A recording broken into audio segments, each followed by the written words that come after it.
And welcome back to the podcast. Thank you so much for joining us. We're going to be chatting about Spider-Man Brand New Day. I'm Jack. This is... Hi, I'm Nathanael.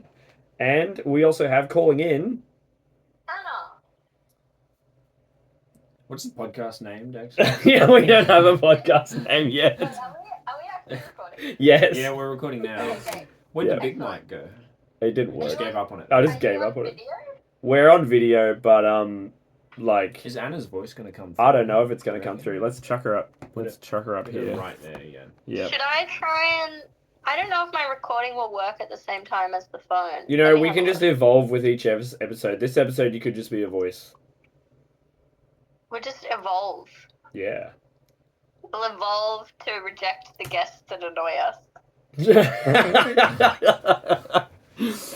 Right, so, Yeah, no, we don't need you this week, Anna. yeah, so, So we need to explain the plot to Anna, I guess, first. right, so let's just have a little bit of info about the movie. The budget was around $225 million US, and it's already earned $2.06 billion US. Holy crap. That's Wait, worldwide. hang on. Sorry, can you say those numbers again? So the budget was roughly $225 million. That might be an estimate, we're not sure. And then the worldwide total is $2.06 billion US. Wow.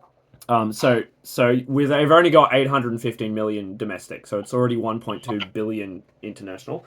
It was directed by a cretin, Destin Daniel Cretin. I haven't heard of him.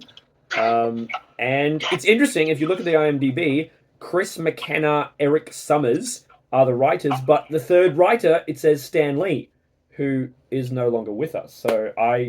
And also, this movie is based on a storyline that started back in January 2008, and it's called, it's issue But I guess 5 they're talking about the original comic. book, The Odyssey by Stan Lee. Oh, sorry, we're talking about Spider-Man. Oh, gotcha. Yep. We're talking about Spider-Man Brand New Day today. Yeah, no, sorry. Spider-Man Brand New Odyssey. Brand New Odyssey.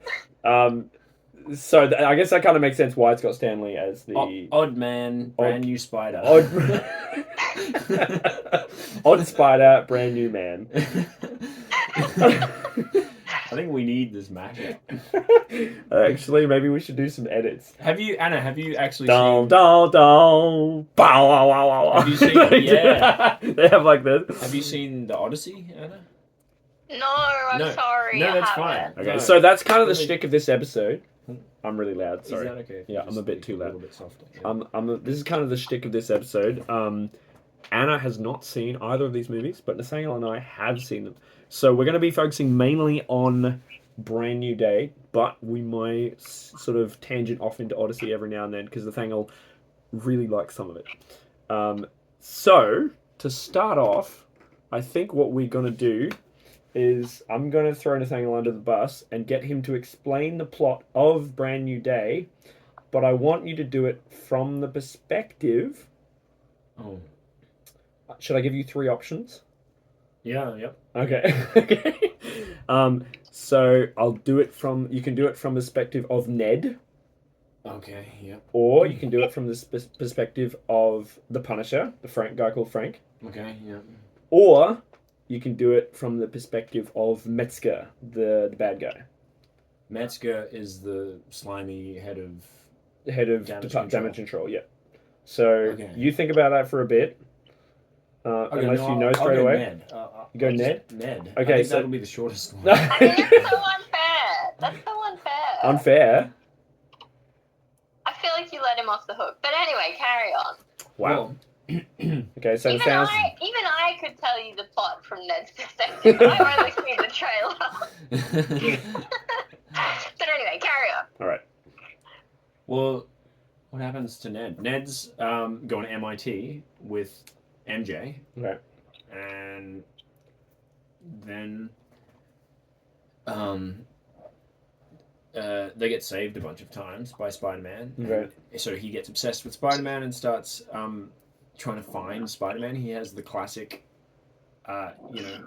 board with a whole bunch of pins and strings Oh, on yeah. it, looking for who Spider-Man is, and he's totally wrong. And then And for a random hypothetical audience member who happens to have seen the first one and not the second one, Ned was previously friends with Spider-Man, but now he doesn't remember him for reasons that are not entirely clear. Yeah, well, actually, this is the fourth movie in this series, so we could go back and rehash those. But Marvel doesn't really Okay. care about. I those haven't people seen. very I've much. only seen a couple of the other one. I didn't know why he couldn't remember him either. I had to explain it. Okay. This podcast is not really for the aficionados who want like Yeah, the okay, deep yeah. details. Do you want me to jump into that and explain that? And then no, well, just Doctor Strange wiped their memories basically, Right, basically. so that Spider-Man, because everybody knew who Spider-Man was. Yeah, because in someone the past one he got he got outed sprung, by yeah. Mysterio. Right. But then, and Ned makes an app called Spidey Tracker or something. Something like that. Spidey Track to track. It's just basically people register sightings of Spider-Man on it. And then Ned's having like a house party, a housewarming maybe, with MJ at their house, at their apartment, and some random dude turns up in his bedroom and is interested in his like quest to find out who Spider-Man is. Yeah, his name's Maynard. Maynard, yep. Yep. And then I feel like the next thing that happens to Ned is that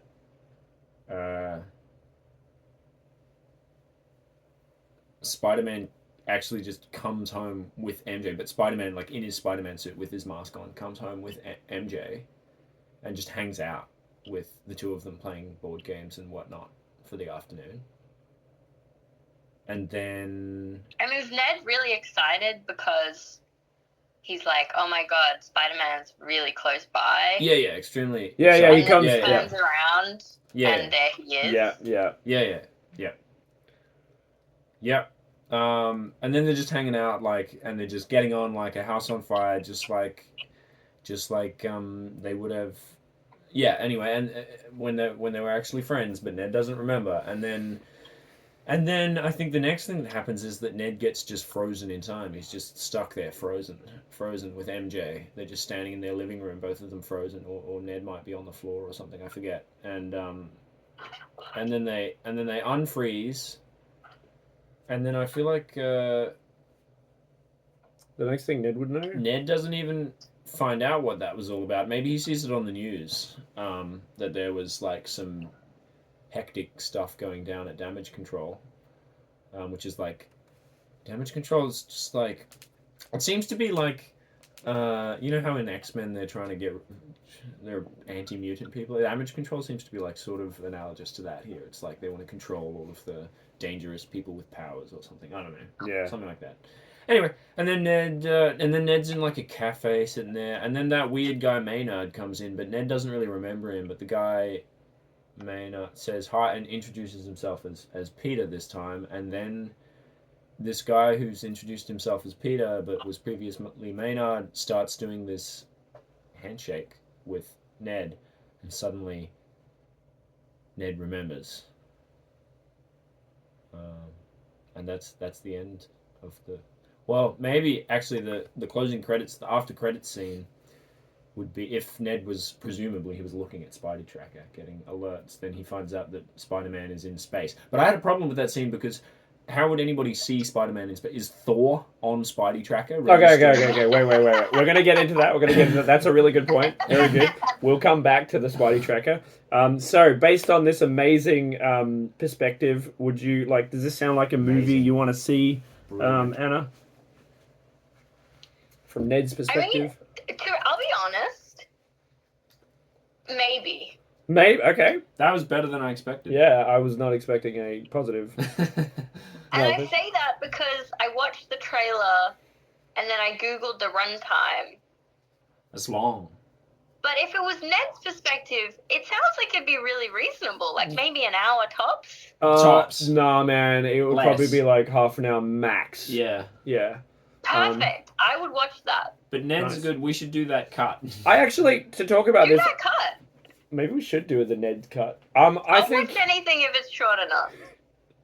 You know what? If we're allowed to, and we don't get demonetized, we can just put the Ned cut at the end of the episode. No, we'll get demonetized. I don't know that we need to worry about demonetizing just yet. Actually, we don't have access to any of the I've footage. already It quit hasn't my been day released. job. Yeah. Yeah. You quit your day job? You gotta. I wanted to come prepare back for to rain. something. Remember that when he's hanging out with Spider-Man and MJ, he flies out the window, and then MJ says, "Be careful, Peter." Oh, and then he's like, Ned says, "Spider-Man's name is Peter." Yeah, that was a good scene. That was funny. So it may call into question the assumption that he remembers him at the end of the last scene you mentioned, but I'm not sure. Yeah, but he had the muscle memory. Oh of yeah, the he did that. handshake, Yeah, right? yeah, true, yeah. So. Yeah. Yeah, I saw people doing this weird handshake, trying to get it right. Somewhere, maybe my friends or somewhere. I was out somewhere, and these people were trying to do this handshake, and I was like, "What are these people doing? Why are they doing this weird handshake?" And then I realized after watching the movie that it was the Spider-Man handshake, and I kept judging them just as hard. It didn't change. We are not handshakers in this family, I guess. Nerds. Dear. So, shall we go through the general plot, or are we spoiling this episode, Anna, or are we waiting for another episode to hear your take on it? Spoiling it, right? Oh, Now, good point. Alan doesn't care about this movie, sure. I think we just need to make sure if we're going to talk about spoilers that we mention that we're going to talk about Yeah. spoilers. Okay. We've already talked about so many spoilers, haven't we?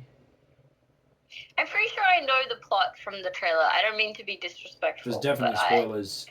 I'm pretty sure I know the plot. Spoilers all over this. I don't think we have spoiled it, have we? I mean, yeah, we have. We haven't talked We about spoiled the it. antagonist. I mean, we spoiled the bit where he remembers, but I saw that And the online. Spidey tracker end credit scene. I mean, yeah. Okay, well, I'll jump in at editing Jack and just say spoilers. Okay. Anyway, yeah. So what else have we got? What else have we got? Well, apparently for this movie, instead of just going full on green screen for everything, they actually tried to do things very practically, kind of similar to the Odyssey. Wait, really? Yeah, they tried to do a lot of stuff practically. Oh, I didn't know I haven't got a lot of info on it, but that's my understanding. Of course, there's still lots of CGI for sure. Yeah, well, the whole scene with the Hulk just looked like a video game. Yeah. So, that's another spoiler. I reckon we could just call the podcast spoilers. Yeah. Spoiler. And then we're covered. Yeah. Yeah. Okay. That's pretty Yeah. good. Yeah. Spoiler alert. Spoiler alert. I like that. Just call it spoiler alert. Done. Then no one can complain. Cool. Okay, so massive spoilers. We're gonna run through the basic plot, and then we're gonna complain to you about the stuff that doesn't make sense to us. Does that sound okay? Or do you have questions? I love that. Okay, so basically, if you look at 1, 2, 3, the movies before this, the most recent one was Spider-Man No Way Home, I believe. Yeah. Spider-Man, no way, homie. Yeah. No way, homie. Yeah. So basically, everyone has forgotten who Spider-Man is, because if they didn't wipe everyone's minds, then all these beings from other universes would come in and destroy their universe. So they had here. It was like, I have to wipe everyone's minds. There is questions about whether Stephen Strange remembers, because somehow he jimmied it. But anyway, that doesn't matter. So you start the movie, and it's all about Spider-Man. It's Spider-Man basically living on his own and being really depressed and watching on Instagram as MJ and Ned go through MIT, which he was going to do until Spider-Man was wiped from everyone's memories. So then that's like 3 years. They do that in the first 45 seconds of the movie. They cover 3 years or something. I don't remember. It's a long. Yeah. It's a long movie, so maybe it was longer than that. And it sort of shows how he's getting all the crime under control, etc., in the But he's city. getting real worn out. Yeah, he's getting worn out. He's starting to get. Then one of the head of chief police, she says he's still getting those headaches, which is not mentioned, but until that point, so it's just it's implied that he's having some kind of episodes or whatever.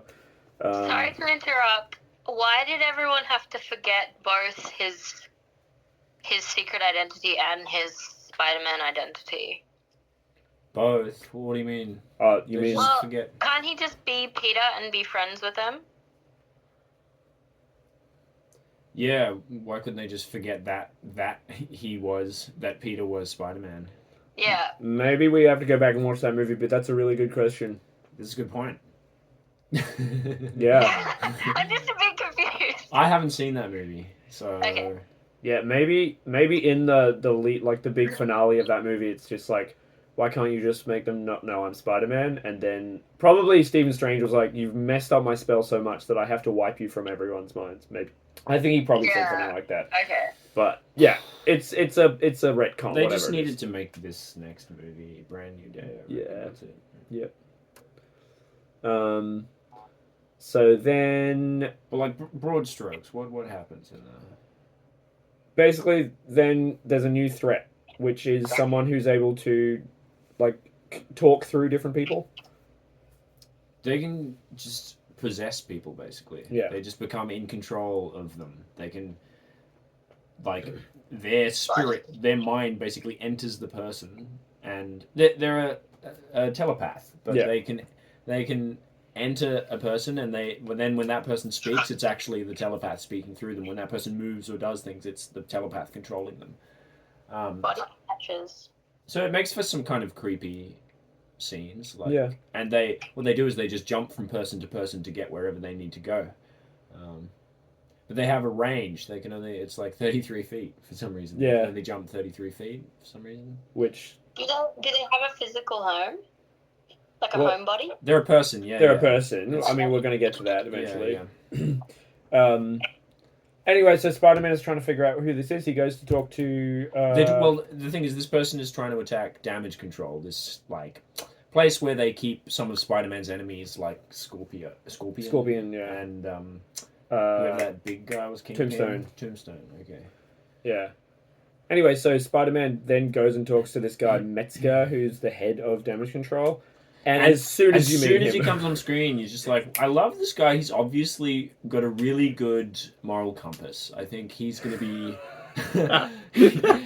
be a real help to Spider-Man. yeah, in man, this totally. movie. No, he's like a complete Yeah, slime as soon ball. as like I think did I lean over to you and say I think he's the bad guy? I can't. I think I wanted to. I don't know if I did. I didn't need you to. No, you didn't. It was just like he's the bad guy. We know straight away. Yeah. Anyway, so then it basically Spider-Man helps them starts to track down these people, but so should we? Okay, that's the main plot. Is they're trying to find Spider-Man's trying to find this person who is controlling people, and eventually they find that it is Jean Grey. Now, are you familiar with X-Men, Anna? Well, I mean, you should start the subplot is that his like arachnid genes are starting to get stronger and like take him over, and he has like this. He's having these episodes where He finds himself outside a building in just underwear, inside like a cocoon of web that he doesn't know where it came from. and he starts actually real web starts coming out of his wrists instead of using the web machines that he has, because that was not a thing in this Spider-Man. He didn't have real web coming out of his wrists. He had to build it.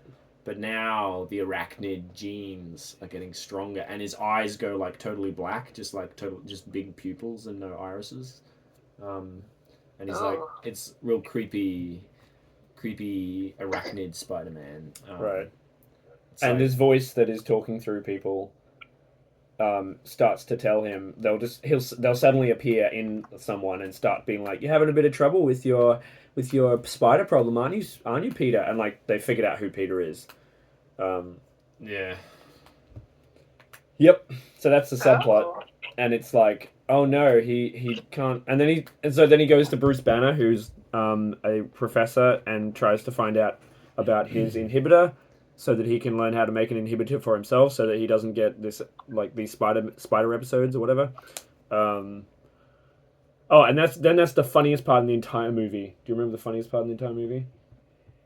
No. It's not a very funny movie. Remember when he's sitting there and he's yeah. This is just to say how funny this movie is. I don't know. Maybe there were funnier bits. But basically he's sitting... sorry, I'm just talking loud again. Basically he's sitting there studying arachnids and trying to work on his inhibitor. And there's a video of a spider which is like trying to get out of its It's shedding its exoskeleton. which I didn't even know spiders do that. Yeah, it's pretty crazy. And it looks really like not very. It looks a bit disturbing. And then Peter just looks over and is like, "Evie, Evie's the AI that he talks to. He's like, Evie, can you turn the spider videos off?" Like it was like one of those. That's quite funny. I thought it was pretty good. Tom Holland was doing a funny face. Yeah, it was good. Anyway, yeah, I don't know. I feel like he was just like. yeah, he was just like, ugh. Yeah. So then Spider-Man eventually is able to. He does some research, finds out who Jean Grey is, and then eventually he creates an inhibitor which is universal. So he's able to turn off Jean Grey's telepathic abilities, helping damage control capture her, only to then realize that she's actually just trying to find her sister, and that's why she's trying to get into damage control. Well, she's looking for something called VMAX. She wants to find VMAX. Oh, actually, yeah. Sorry, we don't know that, but he realizes that Metza is lying to him. So then he goes in to try to help her. Yeah, because Wait, the incredibly slimy guy is lying to him? Yeah. What? Crazy. Yeah, because Metzger says that. Well, Spider-Man asks Metzger, hey, he was like, oh, Jean Grey, just before I, put the universal inhibitor on her, she mentioned something about Sarah. And Metzger was like, oh, well, while she was inhabiting me, like telepathically possessing me, I was thinking about, I don't know, what did he One of say? our colleagues passed away recently. Oh, yeah. I was thinking about her, and so maybe she saw that or something. But then MJ tells Spider-Man that when she was possessed, like, it was like instantaneous. She had no experience during the possession time, and it was like no memory whatsoever. She just fell asleep and woke up with no dreams or anything. And so Spider-Man's like, oh, he's lying, and so then he investigates. Turns out, Jean Grey's sister Sarah, her older sister Sarah, was like kidnapped and taken by damage control years ago experimentation. or something. Yeah, for experimentation, and Jean Grey's just trying to get to her sister. Yeah. And Wow, lucky they did that little bit of investigative deduction. Yeah, dude, that like what? That's like the smallest little flake in the entire crack in the entire thing. It's like, really? Are you serious? This is how he figures it out? yeah. Also, that universal inhibitor. To me, that just sounds like something you'd buy at like Kmart. It's like, here are the universal adapters, and there are the universal inhibitors.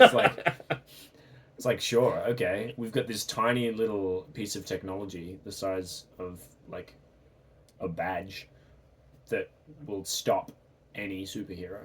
Yeah. It's like, okay. It's like $13 at Bunnings, but if you buy it for $4 on Amazon, the shipping is only $7, so it's technically cheaper. Yeah. Yeah. Yeah. Yeah. So then Spider-Man goes back to damage control to try to break in and to save Jean Grey from whoever the lying Metzger, because he's lying. Oh, I liked there was a problem with the inhibitor that Peter was trying to fix, and MJ figures out what the problem is. He didn't account for the electrical field that his goggles on his suit create. Or Yeah, something like that. the magnetic field. Yeah. It's like a bit of a oh yeah, MJ's smart sort of scene. That's Cool. That's good. Writing. She doesn't really. What else does she even do in the? That's pretty critical, that bit, but she doesn't do too much else in the film, I guess. Honestly, I wish that Ned had been in the movie more. I feel like Ned was probably my favorite character. Yeah. he wasn't in there very much at all, and he had so much to do with the previous movies. It was kind of like, I understand for the plot that they wanted, it made sense for him to not remember, but it kind of sucked that he wasn't in it that much. But one of my favorite bits actually was where Spider-Man. So the telepath possesses someone and then threatens to do something to MJ. So reveals that this telepath knows who Spider-Man is and knows all about his friends and stuff, and is I could possess anyone anywhere. I could possess MJ or something like that, right? And then Spider-Man just rushes straight to MJ to find her, and then just pops in the window of her apartment. It's like, you have to come with me. I'm gonna keep you safe. You're in danger. And she's like, okay. She's just like, and just goes with him. yeah. She expresses like the minute for like just for a second. She's like, "Oh, maybe I shouldn't," and then she's like, "Oh, nah, it's all good. I'll go with him." Yeah. And then then he takes off his mask and they kiss, and then MJ says to him, like, "That's right, Peter. Feel her," or something like Hold her. hold her, feel her, or something real creepy like that, right? And it's like, oh shit, it's the telepath possessing MJ, and you're like, ooh, that's so gross. Yeah.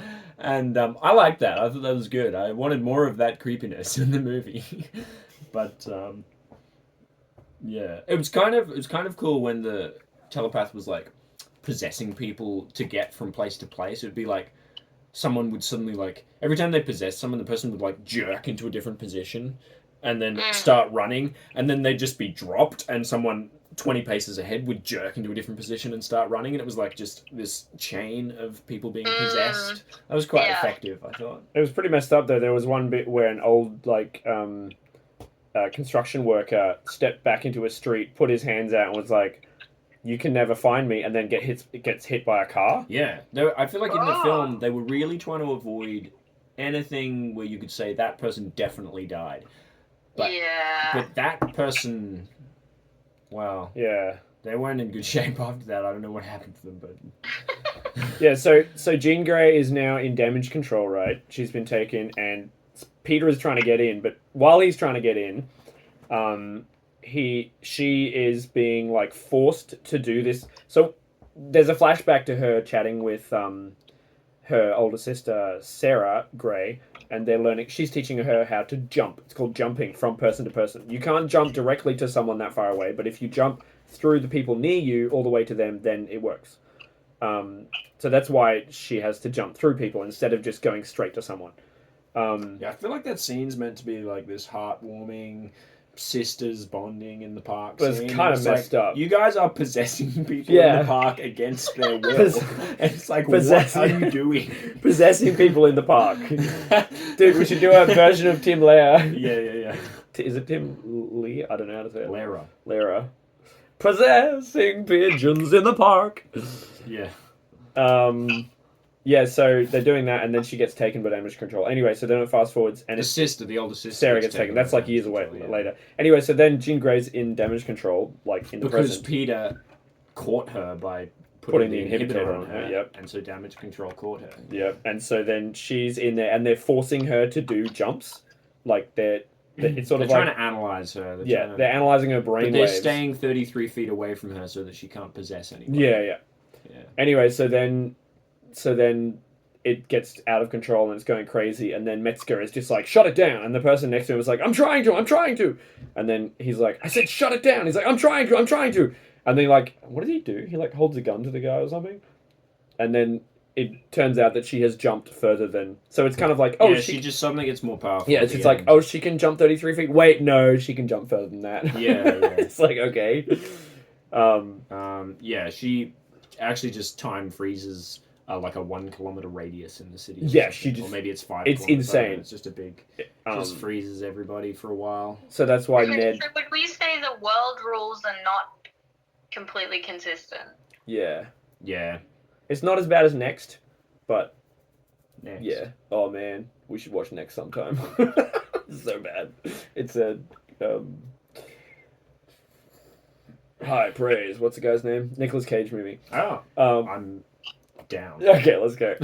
We'll do that in another episode. But yeah. So then she becomes so powerful that she breaks the entire the entire room down, and then and then Spider-Man shows up. That's when Spider-Man shows up. Yeah, he shows up. Well, before that, he is trying to get past all of the guards, and there are like these crazy. The Hand. They're called The Hand. The Hand. Well, the Hand. The Hand. Yeah, I thought it was Hand. They're like just a group of Asian martial artists, basically, and they. I don't know why I said just some Asian, but they're like all dressed in red, very stylish, and they do this thing where they all jump, and then one of them runs on the other ones to jump up in the air, and they look like all the Furious Five in Kung Fu Panda. It's like martial arts AFL. Something like that. Yeah. Oh, also in that scene where you think that Metzger is not a good guy in the very beginning, Spider-Man turns around and is like, "Wait, the Hand are here?" Because he caught the Hand. They were bad, and then Metzger's like, "Sometimes the people that cause the problems just need to be understood," or something like that. And then now they work for him. It's like, what? How do we not believe that you're a good guy? How do we not think you're a bad guy? Yeah. Anyway, so he's fighting through them. Well, so that earlier in the movie when he was making the inhibitor, MJ is a couple of people, including MJ and who else I forget, but tell him maybe you're just growing, maybe you're just changing, maybe that's pretty serious, messing with your own DNA. Maybe you're just going through some sort of stage. And which I feel like is terrible advice because it's this is a guy who got bitten by a radioactive spider. There's no guarantee that what's happening to him is just a natural stage. That's true. It's no, you could be dying or something. Yep, pretty much. But then it's fine. He just embraces Black that. People Wait. So Jean Grey's in his head and is talking through all of the martial arts people and saying, "So who is it gonna be? Are you gonna be a Spider or are you gonna be Peter Parker?"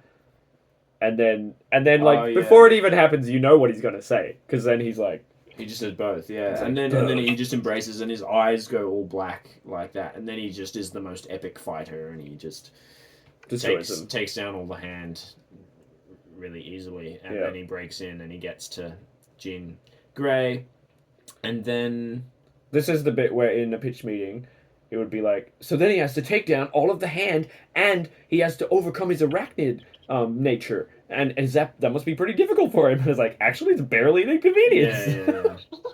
Yeah. That is in the pitch meeting. Yeah. Oh, it is? Oh, we watched it, yeah. Whoops. And then up until this point, she couldn't get into Peter's mind for some reason. He was resistant. He could resist her possessing him, but this time he lets her in. And there've been all these flashbacks, right, where he's remembering his Aunt May before she died, and stuff that actually there's only two. She said to him. There's only two. Oh, okay, two. This is very important. Can I jump in? Yeah. So the first time there's a flashback. It's got him sitting on the bottom bunk of a bunk bed in his room, and then Aunt May walks in, and she says, one of them, basically that's the scene, okay? That's the scene. And the first time this happens is when Jean Grey, which we don't know is Jean Grey, tries to get inside again to his head. And she says, "Oh, I can't get inside you. Oh, that's weird." Or something like that.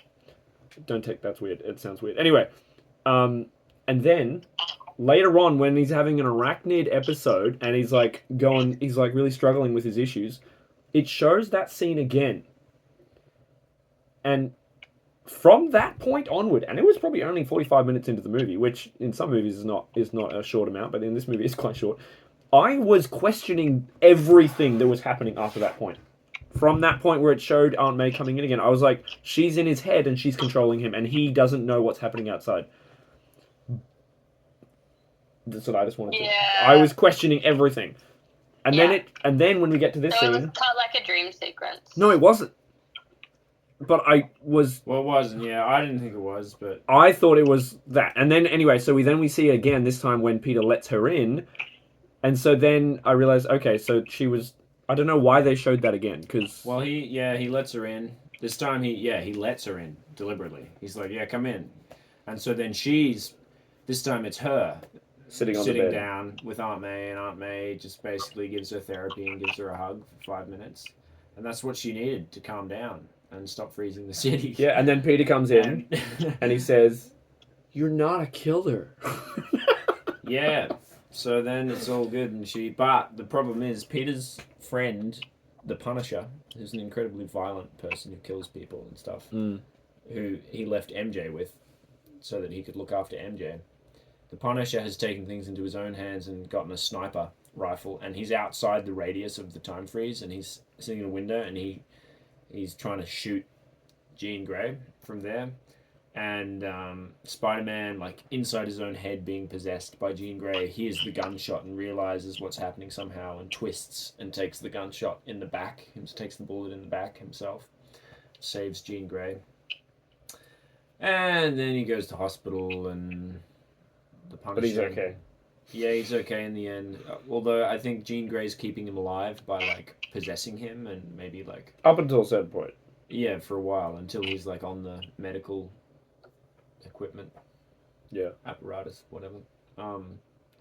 If it kept him alive for longer, I think I would be okay with being possessed. If someone was like, we're going to Yeah. prescribe you a short course of possession, but afterwards you're going to feel a lot better, and, you know, then I think I'd probably be like, yeah, okay, I'll fair take the enough. possession, What are the yeah. side effects?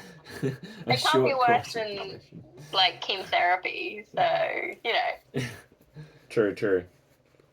Yeah, so then he leaves as Peter Parker, so no one realizes he's Spider-Man, and then that's the scene where he goes and sees Ned, and then it goes to the credits. That's basically it. Yeah, that's the end of the movie. Yep. So Jean Grey gets away. She catches a bus somewhere nice, Yeah. and Pretty then much. the end credit scene is Spidey tracker showing that Spider-Man is in space. So has anyone remembered him at this point, apart from the handshake? Well, that's right. There's the whole romantic subplot. yeah, so basically... Like, he wrote this letter to MJ that he never gave to her, and then she finds it because he accidentally leaves it on the table, and she reads it, and then she's like, I don't love you because it worked when they wiped my memory. And then he's all sad, but he has to go and fight the hand. Are you sure it's the hand? But that's actually a very practical response. Like, Yeah, Well, totally. that's one of the It's things I like fair. about this Yeah. MJ. She's very just... Yeah. Yeah, it's totally fair. But then, you know, at the end they have this like scene of her looking sort of wistfully into the distance as if she might remember or something. And there's a whole conversation when he's trying to work on his inhibitor at the Punisher's place where they're hiding out because he's scared that she's going to get found by Jean Grey, where she talks about her current relationship and says that she doesn't... It implies that it's not a fully happy relationship. And then he talks about his previous relationship, not letting on that it's her yet, and says that he really misses that and it was sad. So there's like, it's sort of beginning the process of being like, okay, they're going to get back together eventually. Well, clearly, obviously. It's MJ and Peter, like, yeah. Well, although, I don't know, because in one of the other Spider-Man, they... Oh yeah, Toby just never gets with her. Doesn't he? Permanently. At the end of 3, he... no, I don't think so. At the end of 3, he walks out of a bar with her, but he's been a total douche to her the entire movie, so... But 3's the last one, isn't it? Yeah, I mean, I'm assuming if 4 had been made, they might have got The together. Andrew Garfield movies didn't have MJ, did they? They had Gwen Stacy. Right? Yeah. Yeah. Is there just no MJ? Because Gwen Stacy dies. Is there like... Oh, don't ruin it, mate. Oh, Yeah, she dies in the second one. right. Fortunately for you, I did know that, but there could be people listening who didn't. Well, so. the name of this podcast is Spoiler Alert, so it's okay. Okay. Yeah. So... If Oh, go on. Peter Parker was a block of tofu... Would the movie have gone ahead anyway? This is one of our fun questions we like to do, as you've seen in our previous episodes. I mean... It sounds like he does a bit of being possessed, but it's quite active being possessed. Like, it's not really like just a piece of tofu being possessed. It's more like a piece of tofu being like, oh yeah, possess me, kind of I thing. mean, I feel like... Come on in. Yeah, he did a lot, but he was actually, for most of the movie, he was doing a lot to stop Jean Grey before he realized that actually she had, like, real valid grievances and was just trying to find her sister. And, Yeah, but if she, like... what, she might have just gone out of control and, like, just done a lot of damage. So if Spider-Man wasn't there... If he wasn't, then it seemed like she was doing a pretty good job of breaking into damage control. Yep. It's like she probably would have made it. So she would have found out... Oh, yeah, They didn't have an inhibitor. Right? VMAX ended up being just the last few letters that Sarah saw before she died. It was a vent. It was Ventmax. It wasn't like a vent in the ceiling. But there was bits missing from the tag, so she saw It was VMAX. peeled up, so it just said VMAX. So it meant nothing. It just wasn't. It wasn't anything. Well, it didn't mean nothing. It was just. It wasn't some like secret formula or something. Somehow she transmitted it to Jean Grey at great distance. Yeah. Yeah, so what would it... Because so if Spider-Man was Tofu, a block of tofu, or then what would have happened? Like, Jean Grey would have got in, probably, would have found out, and then she probably would have gone ballistic. I don't know. Maybe. She might have gone the ballistic. Yeah, I mean, really the only thing... The therapy session with Aunt May was the really critical thing that he provided at the end, right? Yeah. And, like, even the bullet, like, that bullet wouldn't have been going towards her if Spider-Man had not told the Punisher. Frank would have been like, whatever, I'm not doing this. Yeah. Yeah, why was the therapy session with somebody else's aunt significant for her? She told her that she was special and that she needed to... She was always going to be loved by the people or whatever. I mean, if Marissa Tomei told me that, I would also stop going on a homicidal spree. But... That's what the pitch meeting said. It was like, said. It was like, but it was Marissa Tomei, and the guy was like, I did not take that into account. Thank you. Yeah, okay. Yeah. I agree with that guy. Yeah.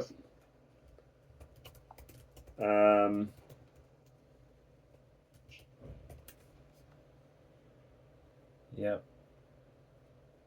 There was some diegetic music in this movie. What's that mean?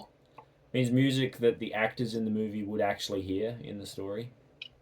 So, yes. You know how they would do this all the time in Sahara? Like, almost every single track would play again on the radio as it finished the montage into the scene? Yeah. Yeah, so that happened for the scene walking into the party at Ned and MJ's place. Yeah. I think it may have happened again elsewhere, but that's the one I remember. Yeah, what was the song? Was it... It was a Tame Impala song, actually. Wasn't it? I didn't know the song. I think it was called Loser or something. I don't know. I saw a really cool scene the other day where somebody's recording a particular interaction, and it's an interaction that escalates and becomes increasingly creepy and upsetting. And quite early on, like pretty much as soon as you're introduced to the recorder and you become aware that there's a recorder present, which isn't straight away, the sound quality switches from like normal cinematic sound quality to like a recording device. Okay. And then the whole rest of the scene, the voices are all just like this weird radio voices, but you're seeing the visuals. Oh. It was extremely effective and very creepy. Nice. That's cool. I don't know if you would call that diegetic. Not for soundtrack, but it's related somehow. I think you could, actually. I just looked it up.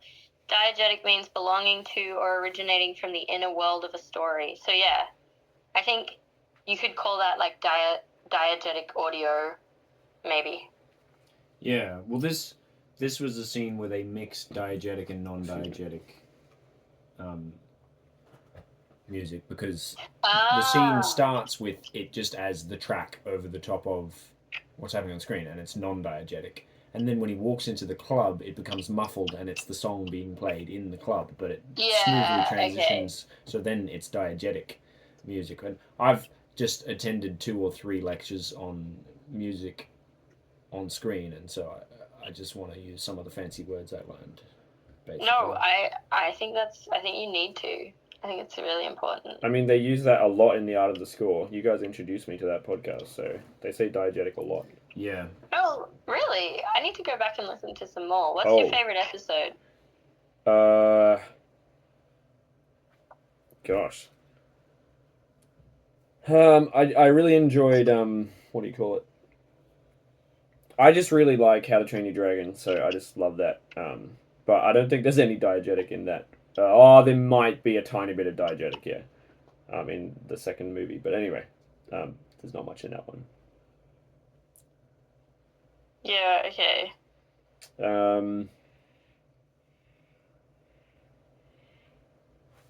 So... Oh, this guy did the music for Jojo Rabbit. Was that good? Have you not seen Jojo Rabbit? I don't think I have. Yeah, Oh, mate, it's a you pretty need good to watch movie. it. Okay, I've got to see. Yeah. There's a lot of movies I haven't seen. Jojo Rabbit. I can explain the plot of Jojo Rabbit to you if you want. Oh, no, don't. I want to see it. No, I mean in a future episode. Oh, okay. Cool. We should do Jojo Rabbit. But you can also... Oh, you and need to watch Coco. it. He did Coco as well. Coco's good. Wait, should we do an episode of and Rogue Jojo One. Rabbit? He did Rogue One. I thought you just looked this up before. Well, I forgot already. Nathanael, he was sitting there reading all this up. He's like, Zootopia. oh, he's got Rogue One here, and I was like, oh, cool. And then he's reading it again now, and he's like, it's got Rogue One. I'm like, Out, you just... He's done heaps of movies. So Yeah, well. Do you know what crazy thing I found out recently? What's that? Guess who adapted and conducted the music in The Fiddler on the Roof? John Williams. It's John Williams. Really? It is John Williams. Wow. It's the most unexpected answer. Johnny of all boy. time. Like I'm impressed that you guessed it, but I also know that you guessed it because it's so unlikely, and he's the most famous composer of all time. He's just in the box in my head that has composers in them. He's just sitting on the top. You know what Absolutely. I mean? Yeah, that makes sense. I mean, I feel like Mozart probably has some views about this, but Mozart needs to pipe down. You don't like Mozart, though, do you? I don't. But, like, he's arguably more famous than John Williams. Right. Yeah, but I couldn't name any Mozart tracks. Twinkle, Twinkle, Little Star. Oh, there you go. I prefer Twinkle, Twinkle, Little Bat, to be honest. I'm not sure if I'm familiar with that particular work. Twinkle, twinkle, little bat, how I wonder where you're at. Up above the sky so high, like a tea tray in the sky. Twinkle, twinkle, little bat, how I wonder where you're at. Nice. that was less satisfying. Lewis Carroll. Oh, I thought it sounded familiar. Yeah. Was it Alice in Wonderland? Yeah, I think it's either that or Through the Looking Glass. I forget.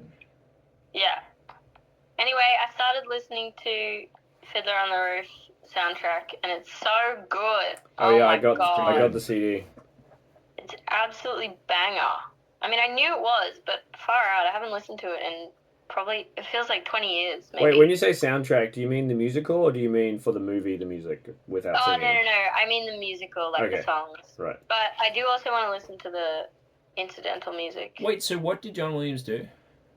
He adapted and conducted the music for the film. So where did the No. music, like, who wrote the music? It was composed by Jerry Bock Oh. and two other guys. So, Um, yeah, right, okay. but for that movie, so it was a really, really, really long-running musical, like live musical. Yeah. And the guy who played Reptebia in the movie was in the musical as well, right? He I used to play think the main so, guy. yeah. Someone poll something. Yeah, that's right. Topol, Chaim Topol, I think. Yeah, right. Well, Oh man, it's just so good. Yeah, I was listening to that. His like vocal quality, like the variation and just like the delivery of everything is just masterful. so bang on. Yeah. It's so technical but so unstudied, you know? It sounds like he's just talking, but it's so Yeah. perfectly choreographed. Yeah. Incredible. It's pretty good.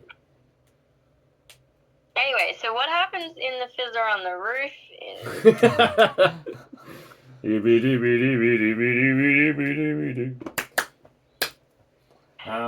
So, I don't know, do we want to talk about any other specific plot points for this movie? Which did you enjoy more, the Odyssey or Spider-Man?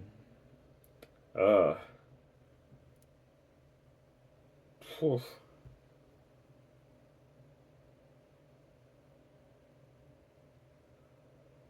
I think I might have enjoyed the Odyssey more. I definitely enjoyed the Odyssey more.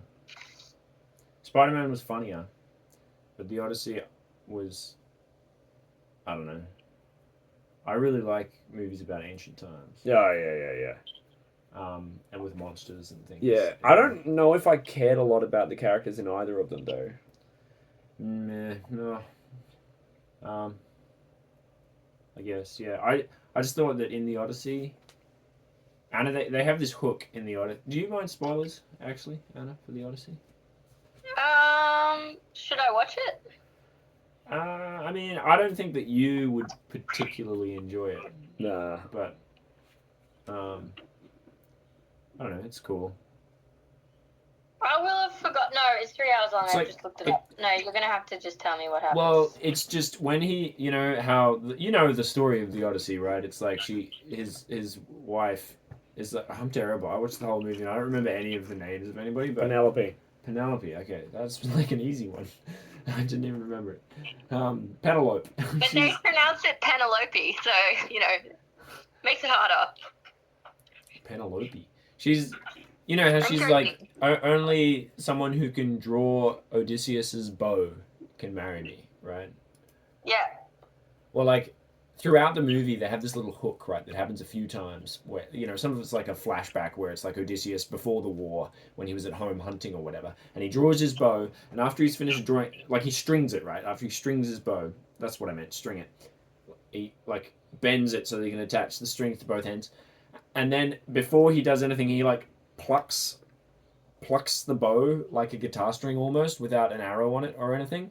And in that scene, and the music coincides with it, they have like this, I don't know what instrument it is, but it's a stringed instrument by the sounds of it, that goes bum bum bum bum bum bum bum bum bum bum. And it's like very dramatic, and that just happens every time he does that, and it like gives you goosebumps. And then at the end of the movie where he's like the old beggar who like throws off his cloak and he's actually buff as hell, and he like strings the bow, and then it goes bum bum bum bum bum bum bum bum, and you're like, oh yeah. And then Penelope like is walking away, and then she kind of stops and like sort of turns her head back a little bit. It's like wait.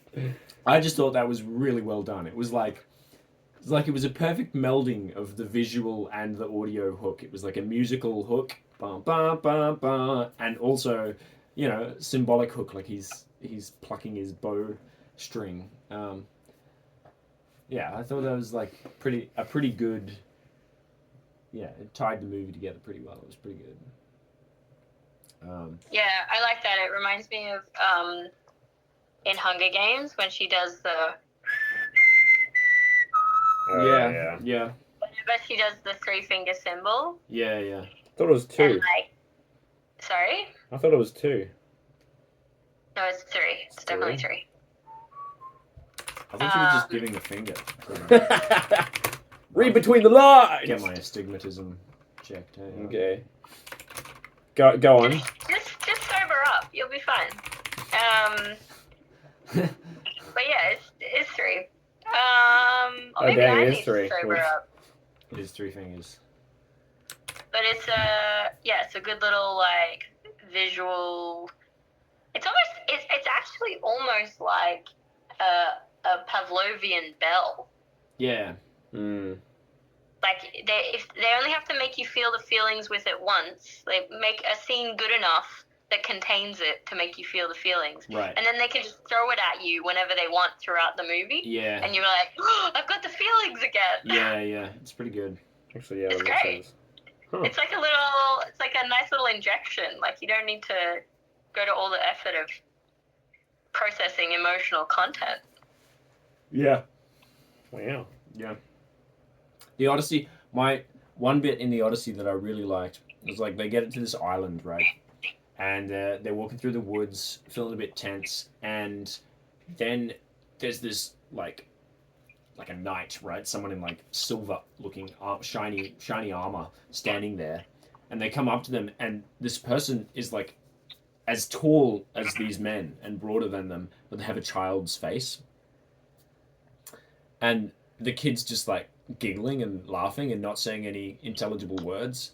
Oh. And one of them is about to attack the kid, and then Odysseus is like, no, it's just a child. And I just thought it was a really good way of introducing the giants because it's like, oh shit, this is one of the kids, and the kid's like taller than all the dudes there. Yeah, And then the kid just like just goes "Ah!" and runs away, just like screams, and it's like, you know, for me it was like, you know, when a kid like screams and you know that there's not really anything too bad happening to this kid, they're just like wanting attention. You're like, you fucking little shit. That's what I was feeling like about this giant kid. I was like, you little attention-seeking twerp. You're fine. Settle, petal. And then the giants come over the hill and just absolutely massacre all of Odysseus's men. Oh, no. Yeah, it's pretty bad. Yeah, it's like this little kid just ruined their day. Like yeah. This movie has all the same people as Spider-Man in it. Right? I'm Right. so confused. Well, not Hathaway, not Damon. Yeah, they're also in Spider-Man. What? And John Leguizamo is also in Spider-Man. Oh, it's got Bernthal or whatever his name is, John Bernthal, in both of them. Yeah, he's in both of them. Tom Holland Tom is Holland, in both of them. Zendaya. Anne Hathaway is not in Spider-Man though, is she? I'm pretty sure she's in it. I don't see her anywhere. But And Damon is Robert definitely not in it. Pattinson is in Spider-Man. he's not in Spider-Man. And Elliot Page, also in Spider-Man. No. Tony Scott. Charlize Theron is definitely Spider-Man. She just is Spider-Man. She is Spider-Man. She's Spider-Man. She is. Yeah. This woman's surname is just Goth. Just lead him right in. Yeah. Well, in Odysseus, because what was his name? Menelaus. He was Yeah. the king who led the war. I thought his character, like, he was like Batman or Darth Vader the way they introduced him early in the movie. He was like always like in this big, nasty, black-looking suit of armor, and he was always marching there, and there was like real ominous music, and all of the soldiers were like swarming past him to invade, and And he was like a head taller than "Whoa." most Yeah, he of was the like super men. tall, and like, whoa, this guy's serious, man. This guy's scary. And then, like, when finally in the movie he actually talks, his voice was very underwhelming. It was like not very deep and not very notable in any respect. It's like watching He behind like the took off his scenes. helmet and he was like, "Hey guys, it's Spider-Man." Yeah. Exactly. And yeah, also he was not very buff. Like, I just feel like he should have been buff, but he wasn't buff. Like Odysseus, Matt Damon. Respect to Matt Damon, he like got ripped for that movie, man. He was really strong. But Menelaus' character, like there were some shirtless scenes with him, and he just looked like he had like a software developer bod, kind of. Lol. It was like Software developer. Oh, that's funny. Wow, poor Matt Damon. That's like, I mean, he's 55. That's pretty intense. what? Like, to have to do that at this age seems a bit... Oh, Yeah, it would suck to be Inhumane. paid lots of money to work out. That would be rough. No, but like, they don't just... You know that when they look like that in the shirtless scenes, they're not just exercising to like a healthy level.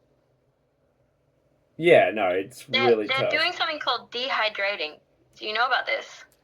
well, I knew that Hugh Jackman did that in the Wolverine movies, or one of them at least. I didn't know that like everybody did it in all the movies. I think pretty much if you're shooting topless and the point is that you look buff, you're dehydrating these days. Like, you can't really... Ugh.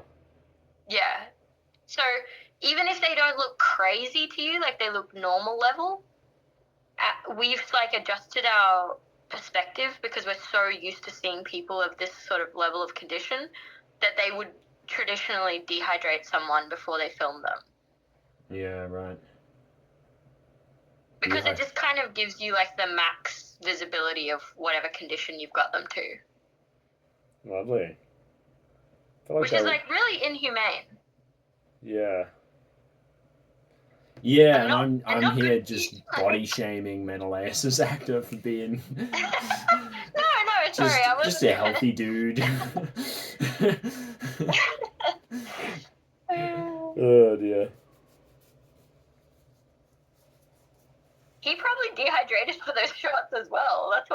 He didn't look very dehydrated. He didn't look anything really. He looked just de-shirted. That's all. Really? That's interesting. And then de-lifed by. Oh. Unalived, as the kids are saying these days. As the kids say. You don't need to worry about it. We've already said the F word on the podcast. So Oh, sorry. No, I don't know. I can I bleep was trying it. to curb it. Do you want me to bleep it? Up to you. It's your YouTube channel. Oh. Okay. But yeah, I enjoyed the Odyssey more than Spider-Man. But yeah, I don't think Christopher Nolan has a sense of humor.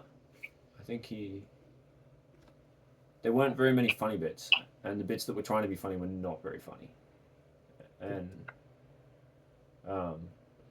like the real bad guy is played by Robert Pattinson, and he does a pretty good bad guy. Oh, you really he's hate so his guts. good. Yeah. But he's like sending people to go and kill Odysseus' son, so Tom Holland's character, and he's like, bring me back his nose so that I know that you've done the job. You've killed the right person. And they're like, would you know him just by his nose? And he's like, also bring me his ears. And it's like, what? But I feel like the joke, it was kind of funny, but it was also like, ooh, gross, and Yeah. that's horrible and dark. I don't know. Were there any other funny bits? There was... Sorry. No, you're good. I'm looking at a list of Christopher Nolan's major films, and they're all gritty. Like, Yeah. it's like Memento, the Batman trilogy, The Prestige, Inception, Interstellar, Tenet, Dunkirk, Oppenheimer, The Odyssey. Like, Yeah. none of these are funny movies. Yeah, but I mean, I just feel like, think of like your favorite gritty movies that you've ever seen. I feel like there's probably some really funny scenes in them. Do you know what I mean? Like, because I just feel like life is funny. Like, if you portrayed something dark and horrible in a tragedy, funny things will have happened in the lives of those people if it's a true story. Do you know what I mean? Like, humor is just something that pops up organically. Yeah. Even if, I don't know, what's a like a gritty film that's like a really good one? That, like Cry Freedom. I feel like there are some really funny bits in Cry Freedom. That's true. Right, for example. Yeah, that's definitely true. And it doesn't feel, wake up, you sleepy bastard. Bless you, my son. I forgot about that bit. Oh, you know what's probably a really prime example? And I don't know if you have this perspective or if you've seen this movie, but American Psycho. Oh.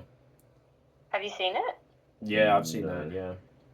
So apparently when Christian Bale read the script, he called up the writer and was just like, she was like, what do you think? And he was like, I'll do the movie on one condition, that you answer this question correctly. This is a comedy, right? Okay. And she was like, yeah, 100%. Okay. Like, what? Like, he thinks it's the funniest thing that's ever been made. Oh. That's so weird. And it really changed my perspective on that movie, because I thought that movie was like quite, like a little bit wanky and quite upsetting. It's definitely and kind of quite apart. upsetting. But then, yeah, hearing this description of like how funny, because it's satirizing that character, like the bro character. Yeah. And all of the little details they've put in to like make fun of that character. I don't know. I was like, I don't want to watch this movie again, but that is actually very funny. Yeah. Yeah, the bit I remember that I guess was funny is where he's showing off his new what do you call them? Business cards to his friends. But Yes! one of his other friends has a business card that has, supposedly, it's a cooler mix of font and, Yeah, he's so upset. you know, like edge trimming or whatever it's called, yeah. And he's like just absolutely popping a forehead vein in anger at how cool this guy's business cards are. He's like devastated that he's Yeah, and then when he's having sex and he's just exclusively looking at himself in the mirror the whole time. Yeah. Like, he's just checking his own pecs. Can relate. No, I'm joking. Hey man, me too. Like, Hey. I like to You look dehydrate good. before it. Nah. Wow. Whoa, okay. I probably want to head off in the next 5 or 10 minutes. Is that alright? Okay, quickly, rankings. If you had the runtime of the movie left to live, would you watch it? No. No, okay. I don't think so. It doesn't sound like it's gonna make it for me. No, I mean, Nathanael has stated very clearly when we discussed this question that he would not say yes to any movie. Why would I watch a movie? Yeah. So I Well, guess if if it you was a said nice if you tale, had to watch a I'd movie think for about the it. last 2 hours, if you of life, had to watch a movie, would you pick this one? and then the answer would be no. Which is basically See, I like that. But That's that- a good. well, not really, because it's just basically the same question as is this? Well, it's not the same as is this the best movie? No, I guess Before You Die. Yeah, okay, it is different. Okay, do we want to do I'm the... gonna say I probably wouldn't pick either of those movies. No, No. way. No. You'd want to watch like I watched Back to the Future, probably. Back to the Future. It's like you'd want to watch something really Or like comforting, right? Like Courageous or Facing the Giants or something like that. What? You said comforting. Nathanael is just like, ugh. You've got heaps of movies here. Maybe one of these would be good. Yeah. What about We Are Your Friends? No, it's Zac Efron. Yeah, that's prime stuff, mate. Or Stomp Stomp the the Yard. Yard. Yep, that's great. Let's do that. Hoodwink. Hoodwink. Yeah, okay. Might watch Hoodwink. Yeah, so ranking. Do you want to give it a Jeff Goldblum ranking, or should we not do that? Jeff Goldblum. How many? 5 out of 5 out of 10? It doesn't. I'll be honest. I think it probably doesn't have any Goldblums. No, I don't think it has any. Oh, the is this rape based on then and now question. We're just gonna bring that up during the ranking. Well, I just realized he does kiss her non-consensually because she is possessed by the Yeah, and then he goes Telepath. and he tells her, he's like, I He's didn't very know, good. I'm very He sorry. apologizes to He's her like, and says, I I didn't kissed you when you were possessed. I didn't realize. Yeah. And then she's like, thanks for telling me. I don't remember. Yeah. And that's, okay, that's So the it's- bit where then he's I'd like, say wait, it's- you don't remember anything? And she's like, yeah, I don't remember nothing. And that's how, okay, so it's not that. Yeah, anyway. How many times did the main character actually die? Never. No, I think the question. No. No. That The way that question question works means, is a lot of like, analysis. in the reality, how many times would this person have actually died? Oh, okay. Instead of based on being what like, what happened an to them in amazing the escape. movie. Yeah. Yeah. I don't know. Yeah, there was this one scene where I was quite uncomfortable with, where he was like discovering that he could squirt the web out of his wrists, and it was just a bit kind of gross. He was like squirting it everywhere. It was Yeah. a bit. It just didn't look right. Yeah. It was like Arachnid Dysfunction. Yeah, It was it was- like not good. Honestly, when you described him waking up like covered in web, I was just like, yeah, this is. It was, I don't know what they were thinking in that scene. He was like squirting it all over. It was like I mean, I'm sure the memes already exist. the Like, memes. You know what good memes there are? For the bow Back to Odyssey. in the Odyssey, where he like then Isaac sent us one which was like when you put your fitted sheet onto the bed, and it's this guy standing next to the bed, and he just pulls back a bit of the sheet, and it's like bow, and he lets it go. Bow, bow, bow, bow, bow, bow. And you've just watched the Odyssey, yeah. It's pretty good. nice. So, yeah. It was a movie. Yeah, it was alright. I'm It was alright. I'm gonna watch the meme after this. I'm excited. Oh yeah, we can send it to you. Yeah.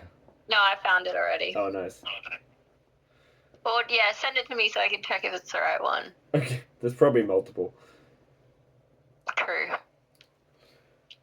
All right. Anything else we want to say? So we need to come up with a little catchphrase for the end of the episode. Oh, do we? Yeah, like a thing we say, and then that's the end of the episode.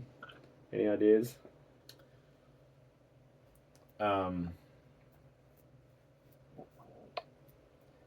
that was a movie.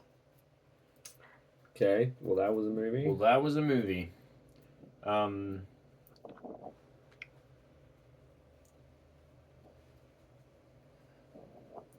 I can't think of anything.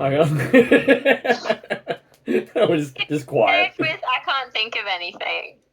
That could be the catchphrase. Right. Can't think of anything. Yeah, it could be. Could be. What about bum bum bum? Yeah. Just every episode we just insert Every that at the episode, end. never explain it. Just do it. Yeah. Just get demonetized every single episode. Oh no! If we ever make any money.